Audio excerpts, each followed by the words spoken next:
Driving the Mille Miglia in a Mercedes-Benz 300SL Gullwing is like freebasing Italy. While it's not quite the Hope Diamond of the collector car world, a 1955 Mercedes-Benz 300SL is certainly a museum-worthy jewel. It's known best as the Gullwing for its wing doors, and I'd never even plopped into one until I went to Italy to drive one in the modern Mille Miglia. I suppose modern is an unnecessary adjective since time travel continues to elude me. A recreation of the 1,000-mile race held from 1927 to 1957, today's Mille Miglia is open only to car models that competed in the original.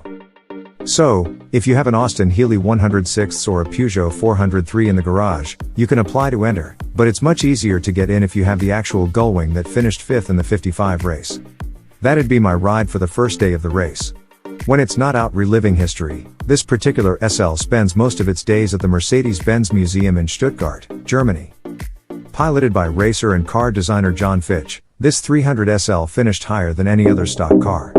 That year proved to be an especially historic year as Sir Stirling Moss won it by driving at an average speed of nearly 100 miles per hour in a Mercedes SLR, essentially a 300SL with the powertrain of a period Formula One car.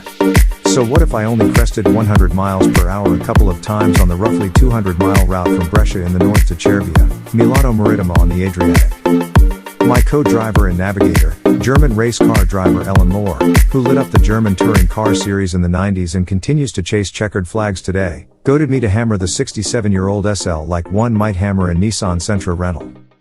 So I did. 4 gears, 240 horsepower, 8-figure value, no brakes, lots of traffic, summer heat, all against an Apennine background. The route passed through tiny villages filled with locals who turned out to see, hear, and smell history. Give them some revs, encouraged Lohr.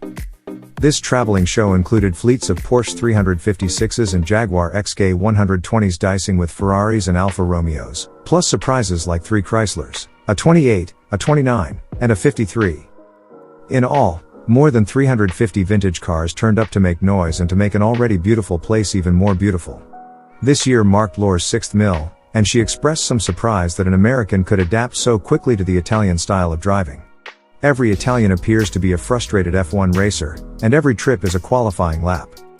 I suffer the same delusion of grandeur, so driving aggressively but also thoughtfully comes easy. Lohr kept the water and wafer cookies within reach, and her coaching included slapping my forearm whenever I'd grab the inside of the steering wheel to make it easier to turn the unassisted steering.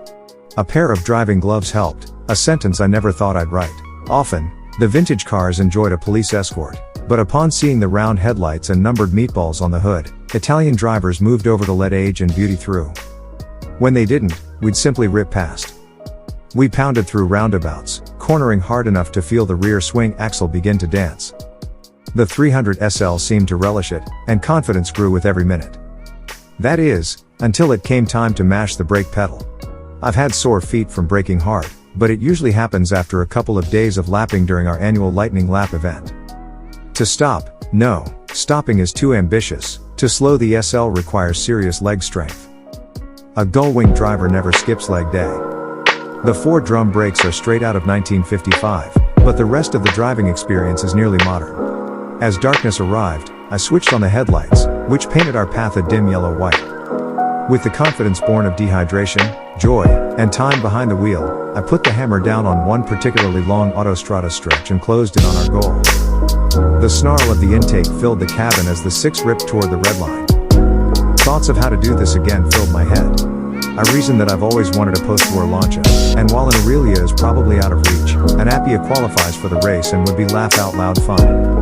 Thoroughly exhausted from the experience and covered in a fine layer of salt, we arrived at the day's final stop at about midnight. I'd driven the entire day, and the 67-year-old supercar never complained or even hiccuped, and it ran flawlessly.